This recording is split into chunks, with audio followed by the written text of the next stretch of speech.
won 3 games in a row. They get huge performances from Dennis, from Russ, from TB. Here's Darvin Ham speaking with the media.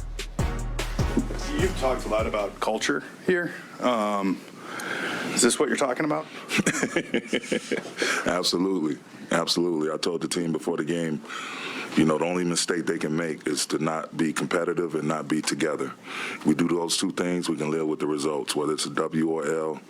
As long as we're competitive and as long as we're together, and aggressive. That was the third word I used. And they did just that. We made a run. They made a run back at us. Game went topsy-turvy there for a little while, but we stayed the course. We stayed solid, and we had multiple big plays from multiple players, whether it's getting a defensive stop, getting a big rebound, making an extra pass, big finish, big and one, big shots. It was a total team effort, and to do that without 4 of our main pieces, Brian, AD, Lonnie, you have Troy who gets kneed in the thigh and is not able to finish the game, and everybody just banded together and continued to fight, and that's what we have to be about. That's what our identity has to be night in and night out, not just sometimes, not just when we're feeling good about ourselves, but no matter what happens, we have to play that way every night. Darvin, you just mentioned the total team effort, but just to zoom in on Dennis for a second, he looked like he got hit in the face in the first half. He rolls an ankle, and yet he stays in the game, hits the free throws, seems to make most of the plays down the stretch. What did you see from him tonight? Just the tenacious little kid I fell in love with back in Atlanta in 2013, when he came in.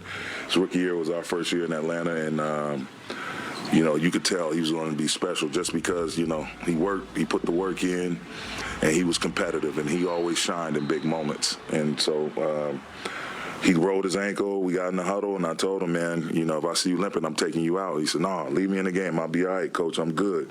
I said, well, be good. And he said, I'm not going to be good. I'm going to be great.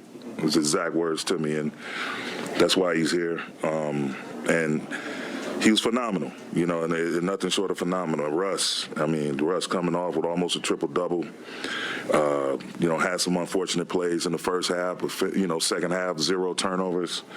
A lot of great defensive stop, had some great defensive possessions on Jimmy Butler. All of the guys, man, Austin, fearless, all-time inbounder.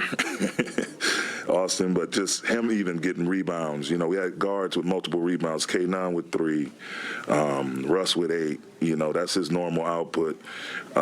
Dennis with 4, Austin with 5, and they thrive off those second and third opportunities.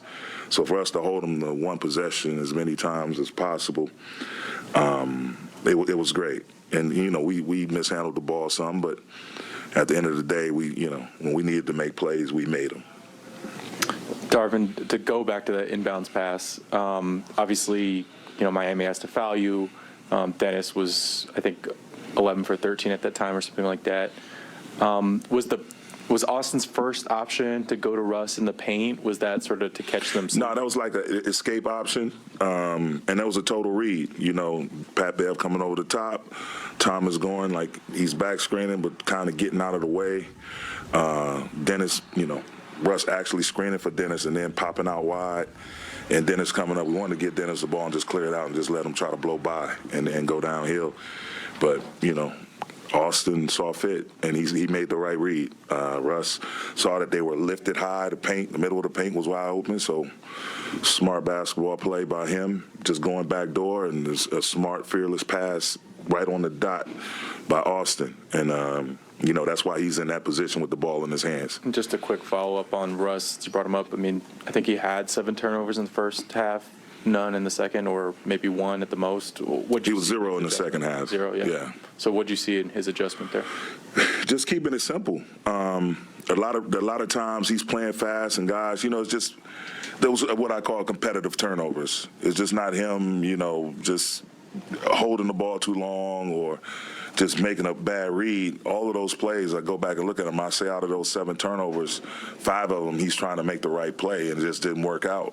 But I just think he settled into the game in the second half, and the ball touched multiple hands. He was a screener some. He was getting secondary drives, back downs, and You know, I think he got more aggressive in terms of scoring the ball, which also helped us, was a huge boost. But I'm not worried about Russ. Russ is, you know, he's going to be Russ and hit the game from all different angles and fill up stat sheets and, you know, lock in. I think people saw him. I was most pleased by what he did defensively. You know, the 21, 8, and 9. You know, we've all become accustomed of him doing that. But the 3 steals and, again, the defensive possessions he had on Jimmy, when Jimmy got cooking at the beginning of the third quarter, and us switching him on to him finally, you know, I think it slowed Jimmy down a little bit. But who knows? But all I know is the kid defended his behind off, and it's a big reason why we were able to pull this game out.